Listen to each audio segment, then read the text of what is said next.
Mastering these health fundamentals transformed my life completely. Hi, I'm Eric, and my mission is to help people understand, what I wish I knew before I went on this journey. And if I could just help one person, I know that this would be a great thing. And my goal is to help many more, but if I could help even just one person, I know that this will have done its job. But as you'll see here, I think you're going to realize this is the most common health issue and the most common health problems that no one's really talking about. And when it comes to, the problem or the virus, the disease, the illnesses, everyone's talking about the problem, but no one's really talking about the solution. And when they, just a couple of years ago, I was so down. It didn't matter how much I slept, I was just more tired.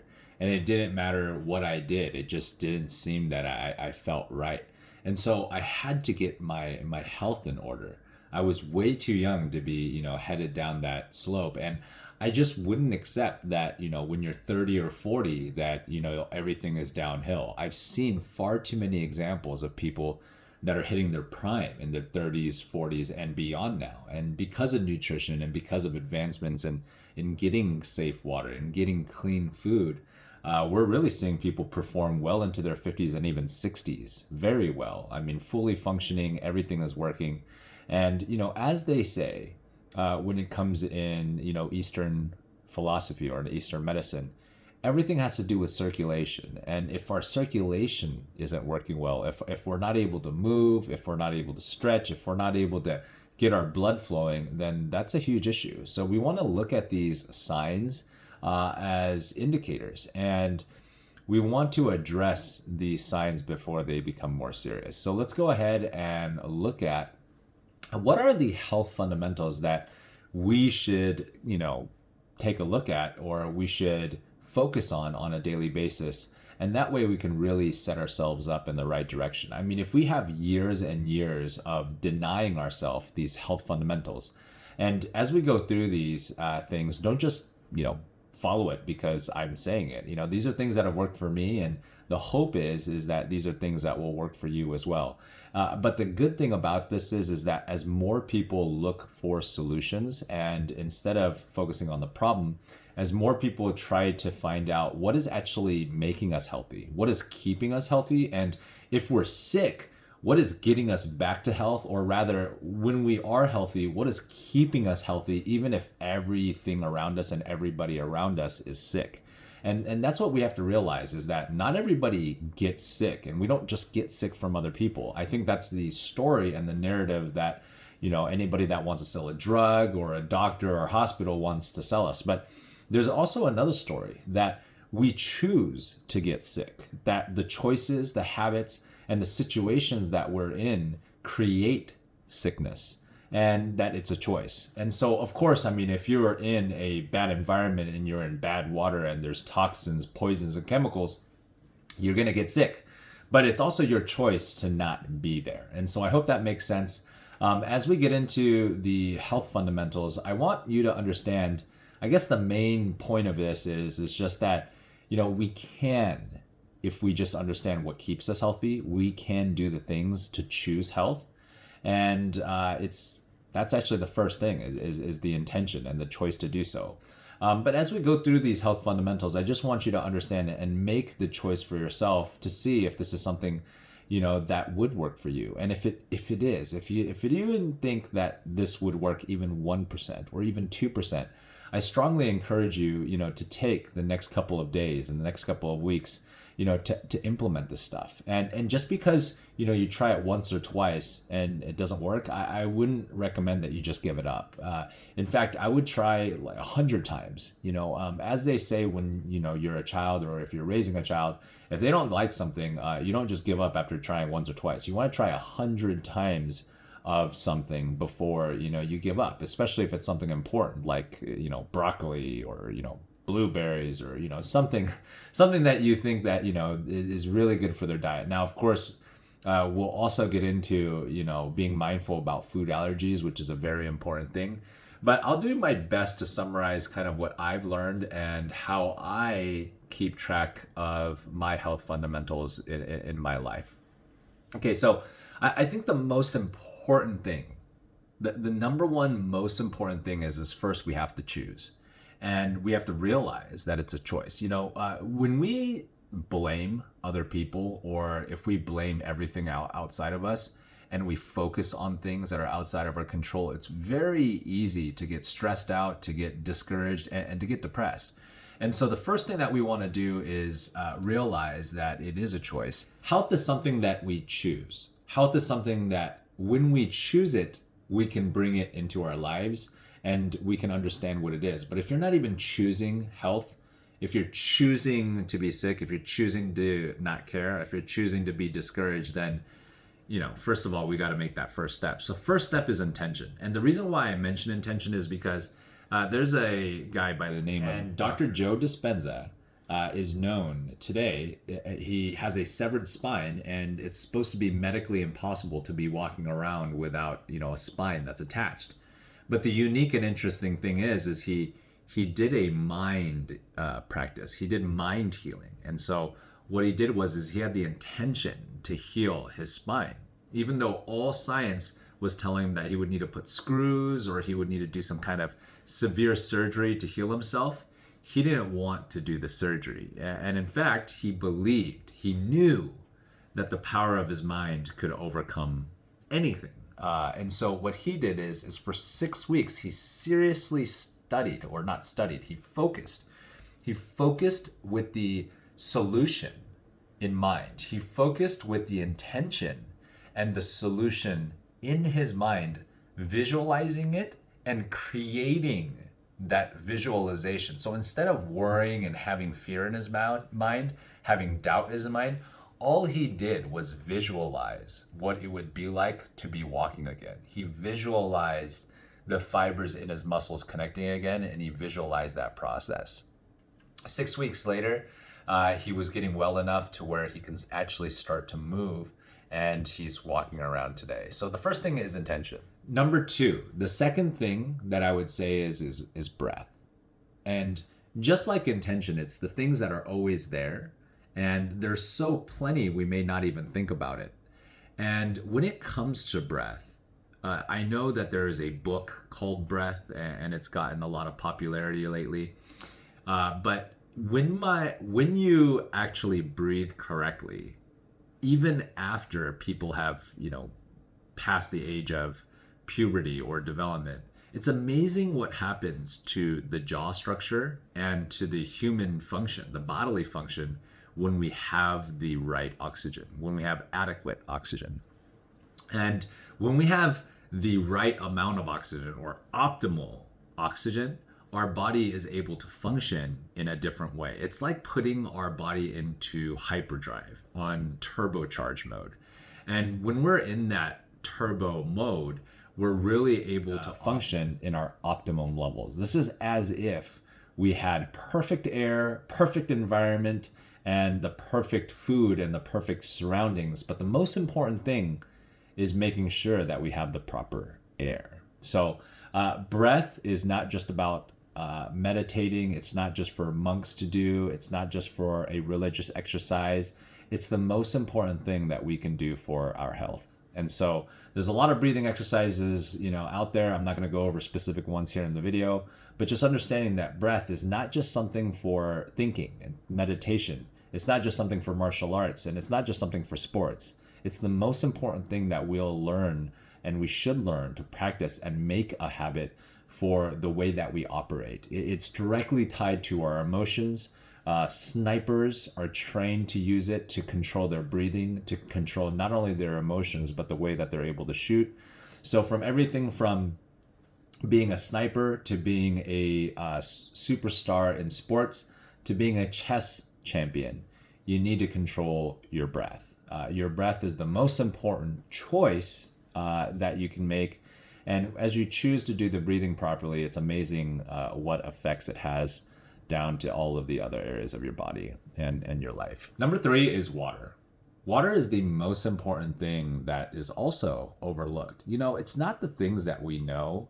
It's not the things that we have right in front of our eyes and that, are hurting us all, because if we all knew what was hurting us, we probably wouldn't choose to make that action. I really believe that humans are a lot smarter than we give ourselves credit for. And in that sense, it's only those things that are hidden, or those things that are hidden in plain sight, that really get us into trouble. So we want to understand what are those things that are, every pun intended, right underneath our nose that we're missing or that we just don't catch. And so for us, I think the most important thing that we should realize in a modern society today is our water. And it's not just about any water, it's about having healthy water, safe water. And what is safe water? What is healthy water? Water that is safe is healthy, and water that is healthy is safe. And that's literally that simple. But to break it down, the reason why it's so hard to have safe or healthy water today is because water is as old as the earth. It's always been here, but it's what we do or how we take care of the water and how we secure safe water that makes all the difference. So right now, with water bottles testing with nanoplastics at not just 10 times, but up to 100, and in some cases 1,000 times more nanoplastics in the water than we ever thought was there before. And this is a serious thing for our health, for our hormones, for the way our body processes. And these nanoplastics are so small, it's actually embedding into our cell walls. And the same thing is happening not just to us, but to our food, to our plants. So with plants too, if we make sure that we are giving them safe water, they'll grow up to be healthy, and we can have healthy food. But if we're having plants that are sick or that are embedded with nanoplastics as we eat them, this is no good for us either. Okay, and it's not just the nanoplastics. We can go more in depth, and I'll have another video, but because water is something that we all need, I do want to address there's forever chemicals, PFAs, as they're saying in short, perfluoroalkyl chemicals, and then there's heavy metals.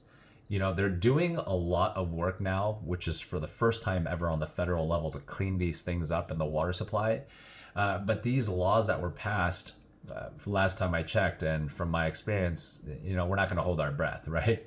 And even the promise is about a 10 to 15 year lifespan, or a expectation to get these things done. So last time I checked, 10 or 15 years is far too long with toxic and contaminated water to be living in. And it's not just the water that we drink, it's the water that we cook in and the water that we shower in, or anything that contacts our skin, because our bodies and our skin absorbs the water and the things in the water as well. So water is very important. We just want to make sure we have safe water, free of virus, bacteria. Legionella has been a very big concern. It is waterborne, and it is a serious virus that does cause death to a lot of people that get it. It's one of the serious ones. Everybody knows about E. coli already, but we want to make sure that we clean up the virus and the bioburden inside the water. The fourth one is sunlight. Now, I know it almost might sound too simple, right? But you got to look at this guy named Jack Kruse. He's a doctor, he's a brain surgeon, and he's one of the smartest doctors because he really went above and beyond the standard study and what he was told to do as a doctor. And he started asking questions, like me, and some things didn't make sense in the practice of medicine. And as he uncovered it, he's finding out that most of the practices in science and medicine doesn't make sense, or rather, there are better mechanisms and things that we can do, or the fundamentals that we never want to forget. And one of those things that he talks about, and one of those things that he's really passionate about, is sunlight. So what he'll actually do is he'll actually recommend his patients get full spectrum sunlight, even after brain surgery. So getting that proper sunlight is not just a recommendation, it's a requirement for his patients to go through his protocol, so that way you can get the sunlight. And as they say, 90% of the vitamin D that we get comes through our eyes. It's very important that red light therapy, if you've heard of it, or these other lights are good, but it's very important for us to get full spectrum light, as good, as full, and as clear as we can get it from the sun, unobstructed. But nowadays, there's so many big cities or major cities with pollution in it, and the pollution is changing the spectrum of light that we get, and it's not better. It's always worse. We always want to get the sun just as it is. That full spectrum light is really what provides us the best benefits all around. The next one is food. Everybody knows that food's important. Everybody knows that we need it, right? Like water. And you've heard of the different diets out there, and I'm not here to be a nutritionist, but what I do know is most people don't talk about food allergies enough. And that's the one thing that I really want to make sure people understand.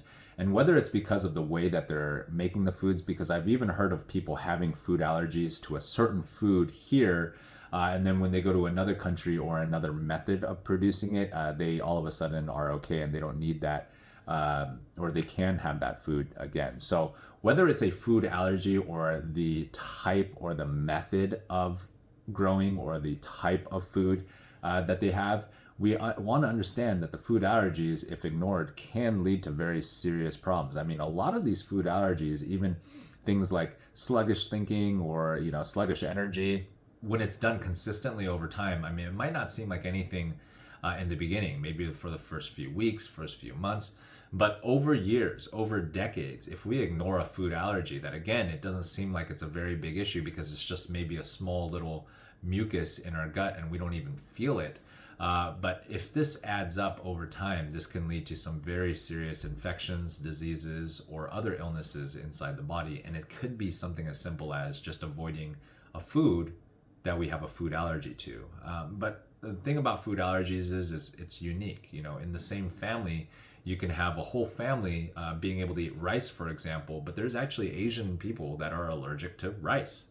I know that sounds like it's an impossible thing, but sometimes if you eat too much of a food, you can get a food allergy. And maybe, again, it comes down to having the chemicals or the contaminants in the food, and not just the food, the water or whatever is coming through that water. Because I really find it hard to believe that when we're healthy, we're really going to have all of these food allergies. But as we are getting healthy, or as we're learning to be healthier, or if we're trying to identify what's getting us sick, food allergies is definitely something that we want to look at and pay attention to. There's nothing more important than sleep. One of the things in the American culture and in the US, we're told to constantly go, go, go, hustle, hustle, hustle, work harder, work more, work faster, work smarter. And when you have some time in between your work some more. That's just kind of the whole culture here in America. And it's not until you visit other countries that you realize sometimes they just don't care about working. They don't care about, passing up their neighbors or earning a little bit more. Sometimes they just care about raising a good family or, just being a good person and, just doing the right thing for themselves and who they are. And so sleep is the one thing that I think that, you can get too much of it. You don't want to just, if you're always tired, that's another sign too. But what I mean is you want to make sure you get enough sleep. They say 7 hours or 8 hours in a day. You want to make sure you get enough. And fighting to stay awake or fighting to, work harder and sleep less, it's just not worth it.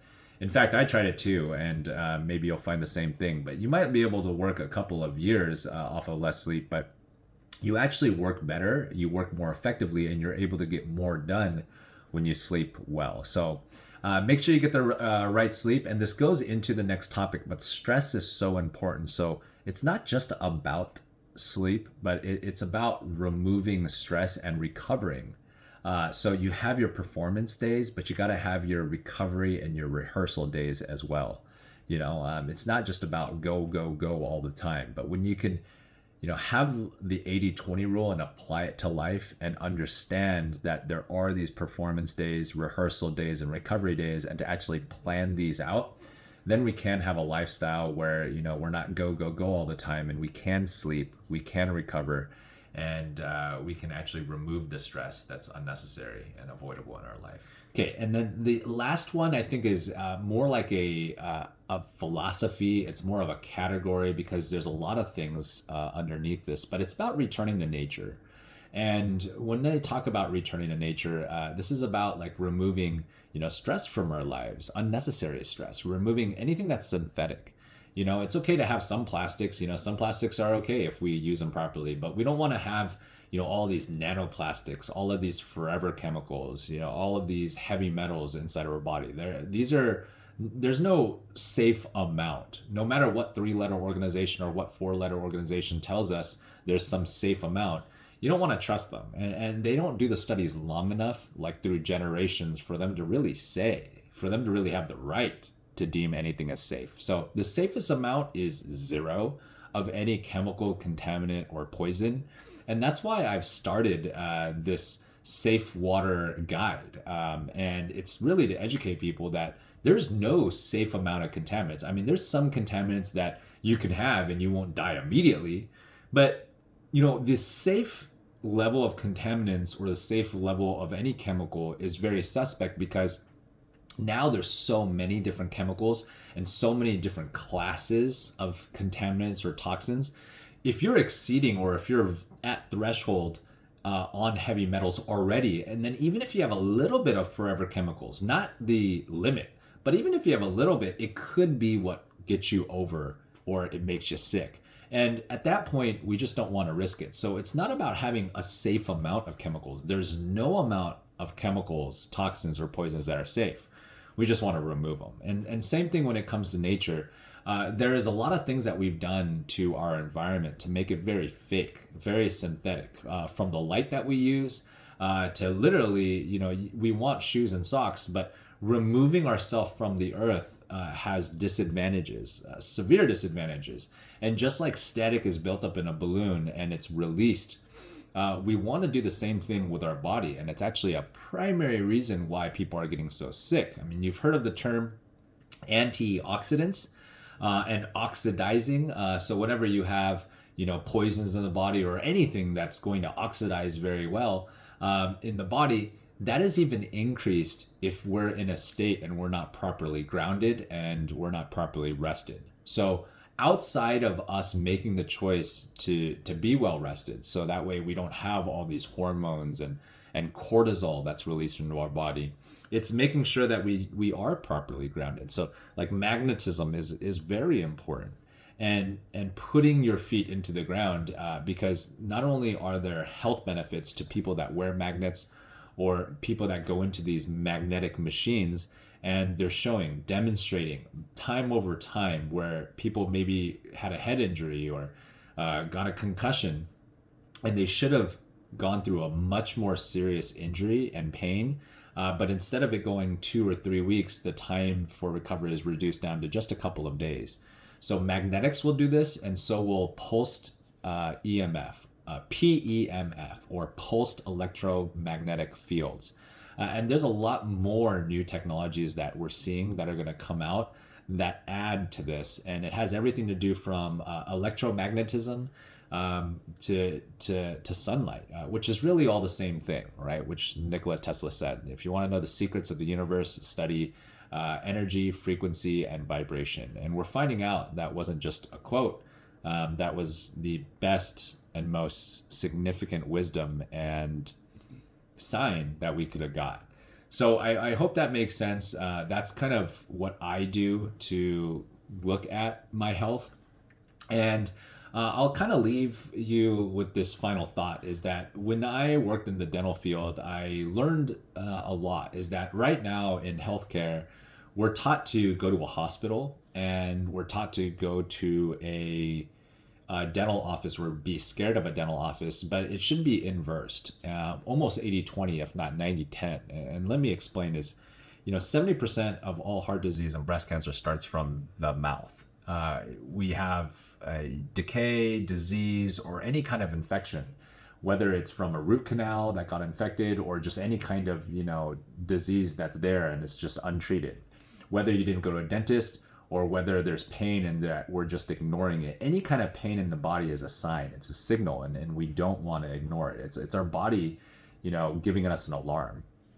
And so when it comes to our health, we're told to go to a hospital, and I think everybody means well, but it's very unusual to me that there's very little dentists right now, and this is changing, in hospitals and ERs, because everybody's so focused on making money. And in a making money scenario, this makes a lot of sense, because we have ERs and hospitals, and they do all of the heart disease, and they do all of the brain cancer and all of the other treatments that's very expensive, requiring nurses, but they don't have dentists. And in a dental office, they don't have the nurses and they don't have all of those very expensive treatment. It's a lot more streamlined. But in most dental offices, they don't really talk about the rest of the body. But the thing is it shouldn't be that way. It should be inverse. Like dentists should work at hospitals, or dentists should be the first stop that patients make, because if we can remove the dental issue, we find out that 70% of the time, at least, sometimes 90% of the time, but 70% of the time, the other issues in the body, they tend to go away. And that's why I say health starts from the mouth, or health starts from mouth, because you can't have a healthy body without a healthy mouth. And if I could go back and tell my younger self something, is to really focus. It's not just about brushing your teeth, because most people are brushing their teeth with soap. Literally 90% of products out there, and you'll see a lot of new toothpaste coming out, they're soap, they're industrial cleaners, sanitizers, or some soap. And that philosophy or that concept itself is flawed. Meaning, if you're just looking to wipe the slate clean of all the virus and all the bacteria in your mouth, then we restart the race every single day. And we're literally 1/3 of our body by weight is virus and bacteria. It doesn't make sense to try to wipe it clean. In fact, what we want to do, or the better way to think about it, is to help support the good guys. There's good bacteria and there's bad bacteria. And if we can feed it the prebiotics, or the food that our probiotics need, then our good guys will win. And we'll end up not just with a clean mouth or clean breath, when we went to sleep or when we brushed, but in the morning after we brushed, or even the next day. And that's this whole new class of toothpaste that you're gonna see, or oral health care that you're gonna see coming out, where we do more saliva testing and we do more diagnostics in the mouth, because the mouth really is the leading indicator of health in short-term, mid-term, and long-term indicators and predictors of health and success. Because we can literally see not just the wear and tear in our mouth, in our gums, in our lips, but our tongue. For the experts and the ones that are actually trained, their tongue will actually come in different shapes, sizes, and it'll actually contract or expand, and it'll show differently depending on the state of your health. Like, for example, if you have, yeast, or if you have some kind of infection, you can see that infection on your tongue versus if your body is in a state of clean health. So the health starts from the mouth, and health starts with safe water. And remember that we want to do our part to take care of our health first. Just like we can't pay somebody to do our push-ups, it makes no sense to try to pay a doctor, or expect to pay any kind of doctor or dentist to be able to solve decades of wear and tear and issues that we have chosen to do, and just wave a magic wand and expect for them to fix it. It just doesn't work like that. Maybe there will be some technology that comes out in the future, who knows, but right now it just we want to make sure that we're not doing that damage to ourselves. I hope that makes sense. Let me know if you have any questions on health planning, this process. If you want to see a health planner, I highly recommend it. Whether you've been to a dental office, by the way, or whether you're going to see a dental office, or you need any dental work, what most people don't know and they're afraid to do is they're afraid to see the dentist because they don't want to get the dental bill. But when you see a health planner can help reduce that bill, and the goal is to get it to zero. Don't quote me on it, and and usually there's small fees still left. But for example, if a dentist is going to charge you $4,000, a health planner can help you get that under just a couple of hundred, for example. And again, all the cases vary, so don't quote me on it, and don't blame me if it doesn't work out for you in some way. But what we're finding out is with this new program, 9 out of 10 patients that have Medicare qualify, but almost 99% of patients are qualifying if they need dental work for this patient payment program that health planners are doing. So just contact a health planner, ask them how you can get the dental portion of your payment reduced or completely eliminated. And then that way you can get the medical needs of your mouth taken care of. And that way you don't ever have to, go into a hospital because you're sick or you have some kind of other issue that's second or third stream and that really started off as, an issue of the mouth. So I hope that makes sense. I hope that gives you a little bit more confidence in what you can do so that way you can stay healthy. And that way, if you ever do get sick, you know what to do too. You can always get the guide to get safe water and to plan your health. But it's really about practicing the fundamentals of health. And then if you ever do find yourself needing healthcare, to hack the healthcare system in the way that I just mentioned. Don't just go pay a big expensive bill at a hospital that you keep on having to go back for because you're not getting to the root cause. And then once you do identify the root cause, don't pay, just because a dentist or the dental office doesn't know how to do, health planning or doesn't know how to submit a medical claim, which most of them don't. 97% of dental practices don't. And so if you still want to make sure you get the treatment, if you already have a dentist, great. Even if you don't have a dentist, but you want to get the help, just contact a health planner or get the health planning guide. I'll leave a link down below, or you'll be able to find it somewhere next to this video, where you can get the guide to know exactly what to do, what to expect, and what are the steps to make sure we get this result done right, and with the goal of playing zero or as close to zero as possible. A lot of people don't think it could be true, but we've been doing it for the last 5 years as a service, and my partner, she's been doing it for the last 7 years before that. So if you have any questions again on this process of health planning, of hacking healthcare, or if there's any recommendations, any content that you'd like me to share in the future, let me know down below, and I'll see you in the next video. Remember, health starts from mouth, and health starts with safe water. Be sure to get the guide, subscribe for more videos, and sign up to my newsletter if you want to stay tuned for more updates.